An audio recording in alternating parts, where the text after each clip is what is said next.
राधे कृष्ण दोस्तों, आप सभी को जितिया व्रत की बहुत बहुत शुभकामनाएं। जितिया व्रत, जिसको जीवित पुत्री का व्रत भी कहा जाता है, उसकी संपूर्ण पूजा विधि मंत्रों के साथ किन मंत्रों का उच्चारण करना है, साथ में बताऊंगी पूजा की तैयारी कैसे करेंगे, संपूर्ण जानकारी मैं आपको इस वीडियो में दूंगी, तो वीडियो के साथ बनी रहिएगा। स्वागत है, मैं भाविनी मिश्रा आप सभी के सुखी और स्वस्थ जीवन की कामना करती हूँ।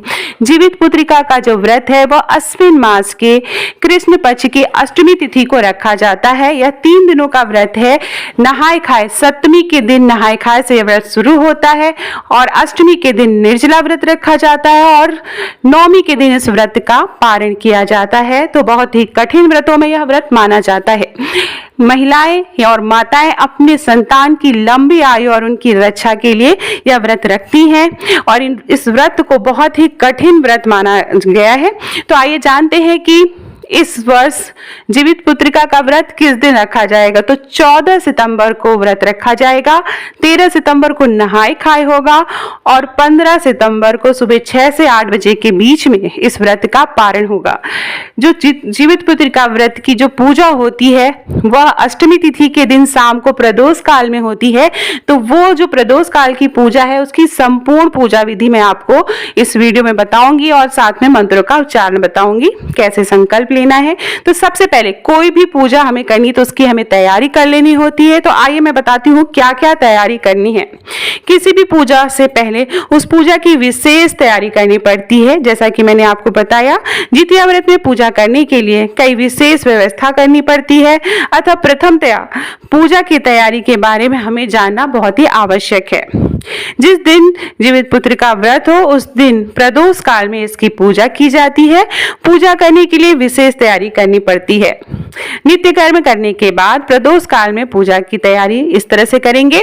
सबसे पहले गोबर से मंडल करके आंगन में गड्ढा करके पानी भर ले और उसके ऊपर एक तालाब बनाएं। ठीक है, सबसे पहले हमें गोबर से लीप लेना है, एक स्थान को स्वच्छ कर लेना है, उससे गोबर से लीपना है और उसके ऊपर हमें एक तालाब बनाना है और वही किनारे पर उसी तालाब के बगल में एक पाकड़ का वृक्ष, पेड़ की डाली मिल पाए तो वो आप लगाएंगे। एक पाकड़ का वृक्ष लगा सकते हैं या पाकड़ का आप डाली मिल पाए वो लगा सकते हैं। अगर नहीं मिल पा रही है तो उसका ऑप्शन है कि आप तुलसी का पौधा भी रख सकते हैं। उसके बाद गोबर या मिट्टी से एक चिल्ली बनाएंगे। देखिए, चील और सियारिन की पूजा की जाती है तो हमें क्या है, एक चिल्ली या एक पक्षी बनाना है और उस प्रकार पाकड़ के वृक्ष की डाली पर बैठाना है। जो पाकड़ का वृक्ष आपने बगल बनाया है उसके ऊपर आपको चिल्ली बना के बैठानी है। वृक्ष के नीचे आपको एक बिल टाइप का बनाना है और वहां पर आपको श्रृंगाली बनाना है, जिसको सियारिन बोलते हैं। तो एक सियारिन की आकृति आप मिट्टी या गोबर से बना के उसको वहां स्थापित करना है। वृक्ष के फिर जो आपने एक वो बनाया है, तालाब बनाया है, उसके ऊपर आप कुशा से एक जीहूत वाहन भगवान की प्रतिमा बनाएंगे। कुशा से बनाना है, कुशा से एक आकृति बनाएंगे आप जीवित वाहन भगवान की। तो वो आपको तालाब के बीच में लगाना है, कुशा लगाना है और जीवित भगवान की आकृति या प्रतिमा बनाकर पर फिर आपको बगल में कलश स्थापित करना है। पूजा स्थल को नाना प्रकार की पताका से आप, जो पूजा स्थल है हमेशा सजाना चाहिए, तो पूजा स्थल के आसपास आप साज सज्जा कर दें। पूजा के लिए जल, अक्षत, चंदन, पुष्प, माला आदि व्यवस्थित करें। सभी पूजन सामग्री, धूप, दीप, नैवेद्य जो भी चढ़ाना है जला दें। धूप दीपक जला दें, नैवेद्य लगा दें। नैवेद्य में पूरी और जो भी आप पकवान आपके यहाँ चढ़ता है वो आप बना दें। 7 डाला में पीले वस्त्र से ढककर अर्पित करें। जो डाला होता है उसमें तरह तरह के फल फूल रखे जाते हैं, वो आप जो है डाला के स्थान पर अगर नहीं मिल पाए डाला तो आप बांस के पत्ते इसका भी उपयोग कर सकते हैं। अब सबसे पहले इतना ये जो है पूरी तैयारी कर लेंगे। अब उसके बाद हम व्रत जो है पूजा का संकल्प करते हैं। तो संकल्प करने के लिए किस मंत्र का उच्चारण करना है वो मैं आपको बताती हूँ और आप मैं बैकग्राउंड में लगा दूंगी, मंत्रों को आप वहां से भी पढ़ सकते हैं। नमोस्या रात्रो अश्विन मासीय कृष्ण पक्षीय अष्टमया तिथो गोत्रायाम मम, अपने गोत्र का नाम बोलेंगे। दैव्या सकल पुत्र पौत्रादि चिरजीवित्व सकल सुख सौभाग्य वैधव्य गोधन धान्यादि समृद्धि कामनया श्री जीवित वाहन भगवान पूजन महर्ष करिष्य।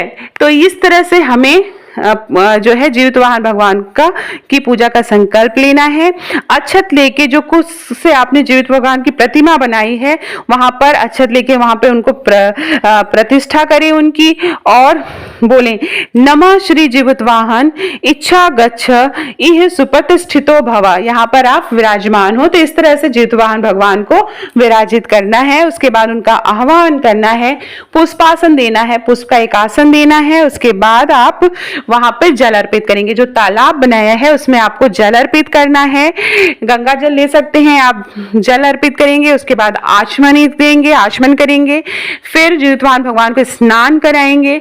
स्नान कराने के बाद आप पंचामृत से स्नान कराएंगे, और उसके बाद आपको इतना सारा चीज करने के बाद आप वस्त्र अर्पित करेंगे। तो पीले रंग का वस्त्र पहनाएंगे जीवित वाहन भगवान को, यज्ञोपवीत पहनाएंगे, जिसको जनेऊ भी बोलते हैं, वो अर्पित करेंगे।